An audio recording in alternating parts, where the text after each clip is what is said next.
Bueno, gracias por el privilegio, Pastor Tomás, de poder compartir el mensaje que les entrego título: Amistarse con el proceso.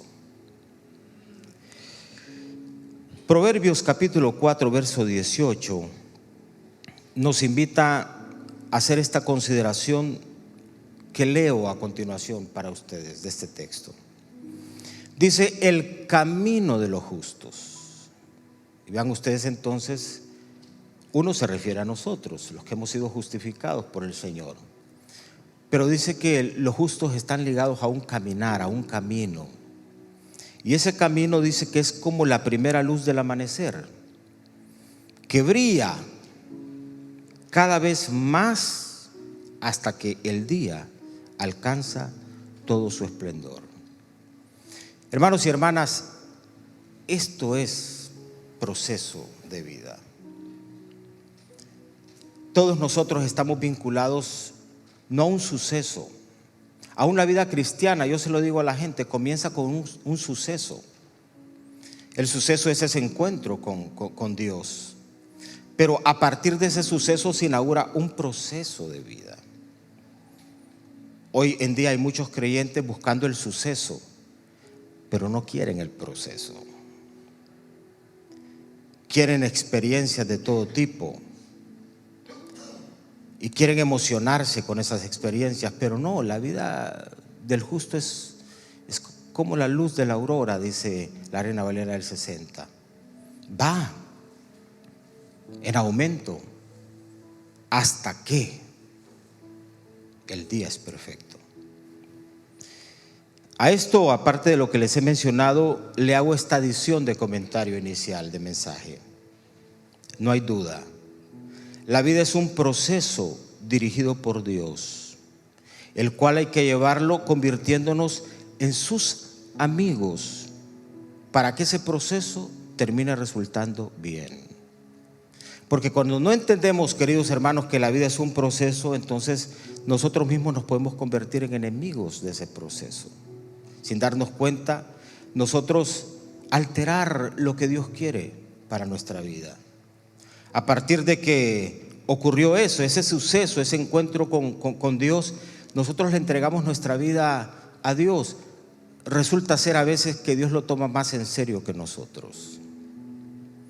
Y Dios entonces comienza ese proceso en nuestra vida. Y nosotros necesitamos ser amigos, entender ese proceso, para no abortarlo y no terminarlo alterando. Ahora, ¿cómo es ese proceso que requiere nuestra amistad? ¿Qué implica? ¿Qué características tiene? ¿Por qué contestar a esta pregunta? Porque así nos podemos entonces de alguna manera identificar con Él y ser solidarios con lo que Dios quiere hacer en ese proceso. En primer lugar, ese proceso implica visitar el taller. Son visitas constantes, hermanos, porque en ese proceso, tal como lo dice Jeremías capítulo 18, verso 1 al 2, dice: el Señor le dio otro mensaje a Jeremías y le dijo: baja al taller. ¿Sabe? Esto no es fácil. Nosotros queremos estar encumbrados, en altura, en el clímax de todo. Pero bajar al taller de Dios tiene implicación. A Jeremías se le dijo: baja al taller del alfarero y allí te voy a hablar. Mire, las experiencias más grandes de plática de Dios con uno es cuando uno está sometido en el taller de Dios, en el proceso de ser manufacturado por Dios. ¿Cuándo termina eso, queridos hermanos? Nunca. Yo tengo 43 años de conocer y servir al Señor, porque desde muy temprano yo comencé a servir al Señor. Hoy me siento tan necesitado y me siento en el taller de Dios. A veces es Dios el que te baja a su taller. Hay momentos en que Dios te habla y te dice: baja al taller, porque quiero seguirte manufacturando, seguirte trabajando. ¿Sabe? Esto de visitar el taller, y lo puse acá, es una dinámica necesaria para que Dios nos arregle y para que Dios nos perfeccione. ¿Qué es la iglesia, queridos hermanos? ¿Qué es la vida cristiana? Es un taller. En la iglesia no hay gente perfecta. Arránquese eso de la cabeza. En la iglesia hay gente perfectible, que es diferente. Y Dios está trabajando con nosotros y está arreglándonos. Porque nosotros venimos con todos los resabios. Conocemos al Señor, pero traemos los resabios. Algunos tuvimos la bendición de conocer al Señor temprano en nuestra vida, desde muy jóvenes. Otros ya un poco entrados en años, pero no de un día para otro cambiaron los resabios. Algunos de nosotros todavía somos un poco ariscos, tenemos nuestros resabios, tenemos nuestras cosas que hay que ir cambiando y hay que ir arreglando. Pero hermano, lo esperanzador es que estamos en las manos del alfarero y el Señor nos va haciendo como Él cree conveniente. Pero sabe, no peleemos con eso, porque el taller, ese proceso no es fácil. Que el Señor arranque cosas de nuestra vida, que el Señor arregle algunas cosas, y a veces para que el Señor arregle algunas cosas tiene que desarreglar unas, tiene que desacomodar unas. Lo más triste para nosotros es que nunca entremos al taller de Dios, que nosotros pasemos por la iglesia y la iglesia nunca pase por nosotros. Que nosotros pasemos por los procesos, pero los procesos nunca hagan nada de arreglo, de transformación, de perfeccionamiento en nuestra vida. Porque Dios quiere meter su mano y quiere llevarnos al taller en forma constante. Esa palabra taller que se lee ahí, ¿sabe qué significa? Significa cantero. Es decir, que Dios está como alguien. Nosotros somos como una especie de piedra, y sí, algunos de nosotros somos eso, duros. Entonces Dios hace un trabajo de cantero con nosotros. Esa palabra taller significa construir, significa también hacer algo, significa reparar y significa maestro. Es decir, que el taller es un ámbito, no físico, es una relación con Dios que es maestro y está trabajando con nuestra vida. Si a Dios no lo vemos como maestro, como alguien que está instruyendo, trabajando con nosotros, hermanos, solo habremos descubierto una parte de quién es Dios. Porque para algunos Dios nada más es un proveedor, no es un maestro. Pero Dios es maestro. ¿Cuántos quieren a Dios como maestro en sus vidas? Yo quiero eso, ese proceso que significa tener que meternos en el taller. Reitero, no es fácil, pero qué triste para una persona, como le digo, que usted se lo encuentre después de un rato y usted lo ve haciendo igual o peor, en todo, en su carácter, en sus costumbres, en todo. Yo quiero estar en las manos del maestro. En segundo lugar, amistarse con el proceso tiene que ver con una mezcla de esto, atención, estímulo y trato. ¿Sabe que esa mezcla de estímulo y trato es algo necesario para madurar el carácter de uno? Hay gente que no aguanta nada. Hay gente que no se le puede decir nada. Hay gente que cuando no era creyente, tal vez estaba ligada al alcohol, lo tenían que sacar corrido del lugar donde iba a ingerir bebidas alcohólicas. Corrido, y volvían una y otra vez. Es capaz, ni siquiera se iban, se quedaban a la orilla de la puerta para que cuando abrieran el expendio de aguardiente volviera a meterse. Y los pateaban, y los insultaban, y los corrían, y volvían. Vienen a la iglesia y hay gente que usted no la puede ni siquiera quedar viendo un poco mal, y ya no vuelve. Yo digo, ¿cómo hay gente que tiene el aguante para lo malo, pero no tiene el aguante para lo bueno? ¿Sabe? Hay gente que no entiende que este proceso significa trato. Hay gente que quiere el estímulo, pero no quiere el trato. Hay hijos en casa que quieren el estímulo, quieren el juego último, quieren la ropa última, los tenis últimos, quieren todo, pero no quieren el trato. Y con Dios no puede ser. Con Dios hay estímulo, pero también hay trato. Porque esto es algo necesario, diga conmigo necesario. Es algo necesario para madurar el carácter. Porque hay gente muy frágil en su carácter. Por eso es que se cae la gente a pedazos, porque la gente no vive en un proceso, vive en el suceso, andan emoción tras emoción. Hermanos, perdonen, yo no creo en eso. Yo creo en la vida cristiana ligada a un proceso donde hay trato, donde hay formación, donde tu carácter es cambiado y transformado. Eso es algo necesario para madurar. Y noten ustedes el contenido de estos dos versículos, que por un lado tienen el estímulo y por otro tienen también el trato. Mateo capítulo 16, versos 16 al 19 dice: respondiendo Simón Pedro dijo: tú eres el Cristo, el Hijo del Dios viviente. Entonces le respondió Jesús: bienaventurado eres Simón, hijo de Jonás, porque no te lo reveló carne ni sangre, sino mi Padre que está en los cielos. Y yo también te digo que tú eres Pedro, y sobre esta roca voy a edificar mi iglesia, y las puertas del Hades no van a permanecer contra ella. Y a ti te daré, yo lo destaco aquí, las llaves del reino de los cielos, y todo lo que ates en la tierra será atado en los cielos, y todo lo que desates en la tierra será desatado en los cielos. Yo he visto gente que ha recibido palabra de Dios, pero se enloquecen con lo que Dios les da. O sea, se vuelven prepotentes, orgullosos. Creen que una palabra que Dios les da es suficiente para hacer y deshacer como ellos quieren. Error. Esto es una dimensión nada más. Tú puedes abortar lo que Dios te ha dicho, lo que Dios te ha dado, si no tienes el carácter para aprender que uno es que Dios te diga, otro es lo que tú haces con lo que Dios te dice.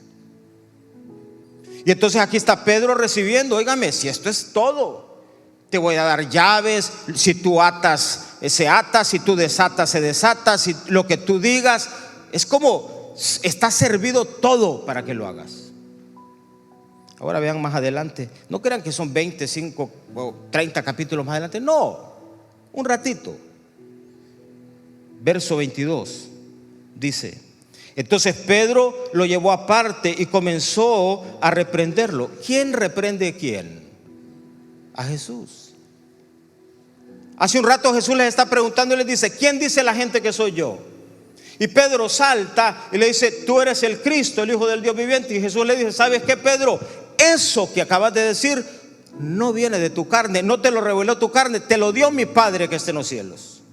Y aquí te descargo esta palabra que es promesa para vos. Sobre vos voy a edificar la iglesia. Te doy las llaves. Lo que atas se desata, lo que desatas se desata. Ahí está. Ahí está Pedro sintiendo que es el brazo derecho del cielo. Más adelante Jesús les comienza a decir: ¿saben qué? Yo tengo que morir. Y Pedro, creyendo que ahora es él el que puede enseñarle al maestro, es que el maestro no eres tú, el maestro es Dios. No pierdas de vista eso. Entonces ya Pedro siente que él es el maestro. Entonces agarra a Jesús, le pone la mano en el hombro y le dice: ¿sabes qué? ¿Qué te pasa? ¿Qué es esa depresión? ¿Por qué nos estás contando que vas a morir? Se lo lleva aparte y comienza a aconsejar a Jesús. Entonces dice que Pedro le dice: Dios no lo quiera, Señor, esto no te puede pasar. Pero Jesús se volvió y le dijo a Pedro, ¿qué le dijo? Imagínense que yo le diga a alguno de ustedes: apártate de mí, Satanás. Esta es la mezcla. Hay gente que quiere la palabra, hay gente que quiere la oportunidad, hay gente que se le dé, pero hay gente que no quiere que se le trate, que se le diga. Si tienes una responsabilidad, tienes que llegar a la hora. Si tienes una responsabilidad, tienes que hacerlo bien. ¿Por qué vienes a esta hora? ¿Por qué lo haces como lo estás haciendo? Tú puedes recibir cuanta descarga del cielo sea, pero si no estás dispuesto a amistarte con el proceso tiene una doble cara, es una moneda con dos caras. Dios te da la palabra, te estimula, pero Dios también te trata. Aquí está. Allá le dijo, te lo reveló el cielo. Y aquí le dijo, Satanás. Porque así somos los seres humanos. Hoy podemos estar emocionados con una palabra que el cielo nos entrega, y mañana, sin darnos cuenta, estar oyendo al mal mismo visitarnos. Somos susceptibles a una cosa y a la otra. Cedemos a la tentación de lo que Dios nos puede decir, pero también de lo que el mal nos puede decir. Podemos ir tras de lo que Dios nos dijo, pero podemos ir tras de las pasiones nuestras, de las ambiciones nuestros, de los deseos nuestros. Y cada vez que tú vayas tras lo tuyo, siempre te vas a enemistar del diseño, de la idea, del plan de Dios. Siempre abortarás aquello que Dios tiene para ti. Tienes que amistarte con lo que Dios tiene, y tienes que entender que ese proceso implica que Dios te estimule, pero que Dios también te trate. Eso es necesario para formar tu carácter. Si no, serás endeble, serás frágil, serás algo que cualquier cosa botará, serás débil en todo. Formación de tu carácter es importante en tu vida. Eso no lo da el tiempo. Conozco creyentes de 30, 40, 50 años de estar en una iglesia y son igual o peor. Nunca pasaron por el taller y nunca entendieron la doble dinámica: trato y estímulo.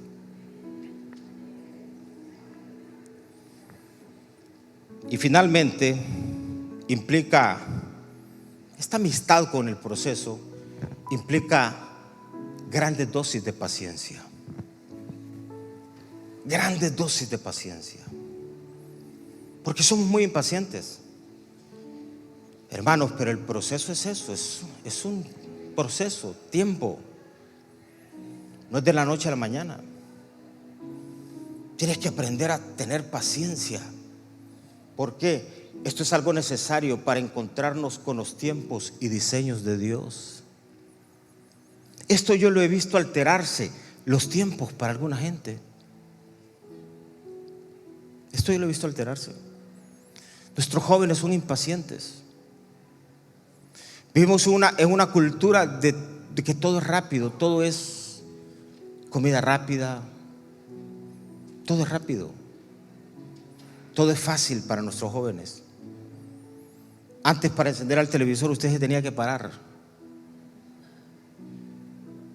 tenía que esperar que se encendiera y tenía que esperar que se apagara.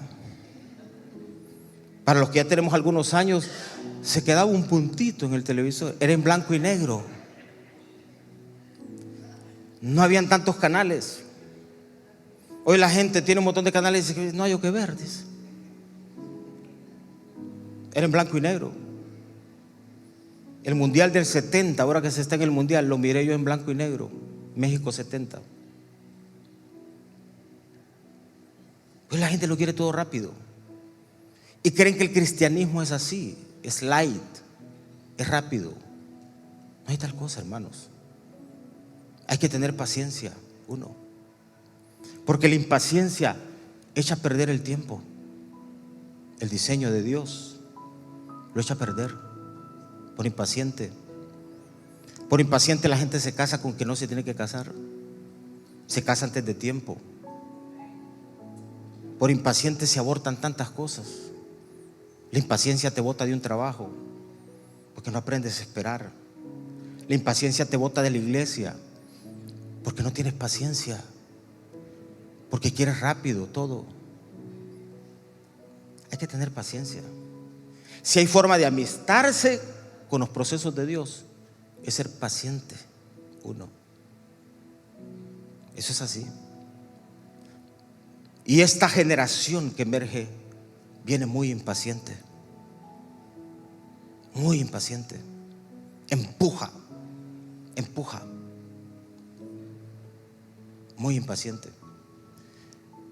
Y necesitamos aprender a esperar los tiempos y los diseños de Dios. Diga conmigo: tiempo y diseño de Dios. Porque si tú eres impaciente, te sales de ahí.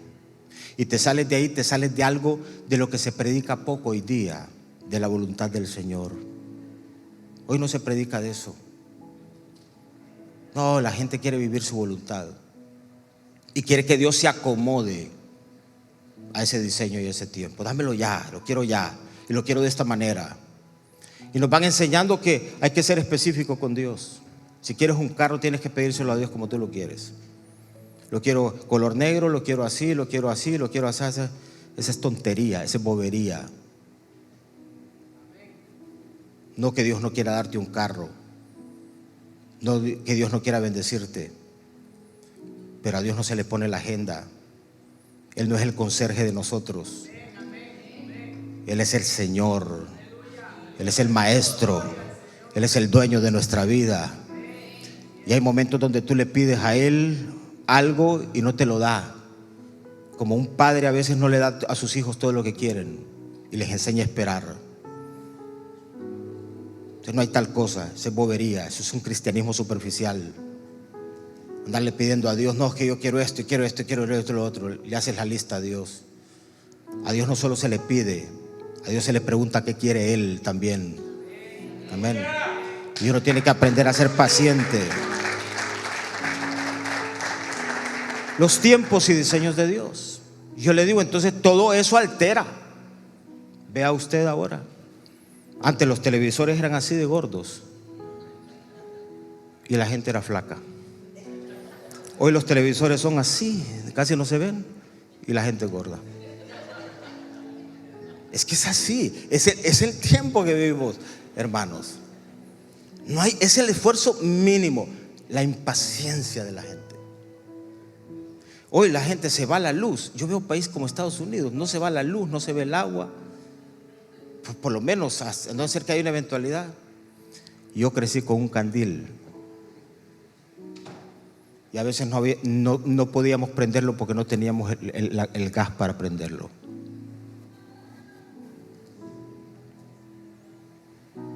Yo digo, qué tiempos. Y la gente dice: es que estoy amolado. Dice: qué bárbaro, que esta cosa es, qué barbaridad es. Y ustedes saben de dónde venimos, de nuestros países, donde no todo sobra, hermanos, más bien todo falta, todo falta. Cierro con este texto de Santiago, capítulo 1, verso 12, que dice: Dios bendice. ¿Cuántos quieren la bendición de Dios? No, ¿cuántos quieren la bendición de Dios? Ahora les voy a contar aquí a quienes Dios bendice. Para que vean ustedes que esta cosa no es así nomás, no. Dios bendice a los que soportan. O sea, la bendición está ligado a algo. Dios bendice a los que soportan con paciencia las pruebas y las tentaciones. Claro, hay tentaciones, hermanos. Tú como esposo a veces tienes la tentación y dices: que esta señora, qué molesta. Y puede ser que te salgan 1000 tentaciones de decir: esta doña la voy a dejar. En cualquier ámbito vas a tener que pruebas y tentaciones. Pero ¿a quienes Dios bendice? A los que soportan. Soportar. Yo escucho gente que dice: ya no soporto. Y le dice a los hijos: no te soporto. No soporto ese jefe. No soporto tal cosa. ¿Quiénes son los que son bendecidos? Los que soportan y lo hacen con paciencia las pruebas, las tentaciones. Porque ¿cuándo? Después de. No es antes, hermanos. No es a mitad. La vida es un proceso. No es primero: bendíceme y lo hago, dame y te doy. No. Tú estás en el proceso. Y si tú aprendes a soportar y lo haces con paciencia, después logras superar, porque de eso se trata. Y entonces estás listo. Solo entonces estás listo. Antes no estás listo. Porque si no has soportado, no vas a tener, hermano, el carácter, la madurez. Lo vas a perder. Cuando con paciencia, y Dios ve que no es emoción, no, es paciencia, ha soportado, ha pasado un tiempo, otro tiempo, un año, otro año, una situación, otra situación, una prueba, otra prueba, y tú insistes y tú estás ahí soportando con paciencia. Entonces llega un momento que calificas. Llega un momento en que el cielo te voltea a ver. Llega un momento en que llamas la atención del cielo. Llega un momento de rompimiento por tu actitud. Has soportado, has tenido paciencia. Entonces estás listo para que el cielo descargue sobre ti la bendición. Entonces lograrás superar la prueba. Y estás listo para recibir la corona de vida que Dios ha prometido a quienes que lo aman. Solo así. Entonces, para que vean, sí, claro, pedimos la bendición de Dios y la gente puede decir, sí, Dios te bendice. Hay quienes Dios los bendice por misericordia. Atención a esto. Dios los bendice. Pero hay quienes se pierden la gran dosis de bendición, la corona de ver coronado con algo de vida lo que tienen, porque no tuvieron paciencia y no soportaron. Hermanos, esto es así. Y les animo entonces a que entremos en la dinámica de soportar y hacerlo con paciencia, porque la vida cristiana es un proceso que requiere soportar, aguante. Yo iba con mi abuela a la montaña. Era un niño de 9 años y me regresaba de allá con un saco. No con un saco, no, con un saco en la espalda, cargado. Yo le decía, abuela, ¿será que podemos descansar en algún lado? Y me decía, aguante, me decía. Aguante. Usted me dice, pastor, yo ya no, esto lo voy a soltar. Aguante, mi hermano, aguante, que la bendición está cerca. Aguántese. El Señor lo va a bendecir y va a haber coronado con vida, no con muerte, sino con vida lo que está ahí. Pero se necesita que usted aguante.